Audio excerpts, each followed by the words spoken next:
Adding a payee in the Chase mobile app for Zelle transfers is straightforward, but security is key. First, ensure you have the Chase mobile app installed and are enrolled in Zelle through Chase. This is usually automatic but can be verified under Pay and Transfer Zelle. To add a payee, navigate to Pay and Transfer. Select Transfer Money with Zelle. Then tap Add a Recipient. Enter the payee's email address or mobile number. It must be linked to their bank account.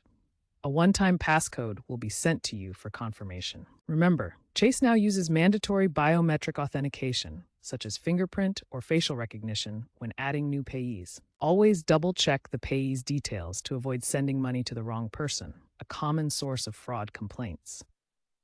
As of November 2025, Zelle transfers are instantaneous for users within the network, with Chase supporting transfers up to $5,000 per transaction.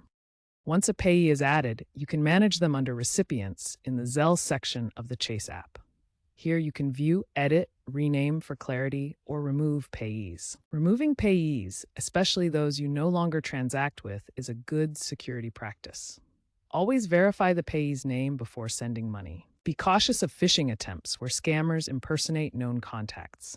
In 2025, Chase has implemented AI-driven alerts to flag unusual payee additions, so pay attention to any such notifications. Keep in mind that Zelle transactions are typically irreversible, so diligence is crucial.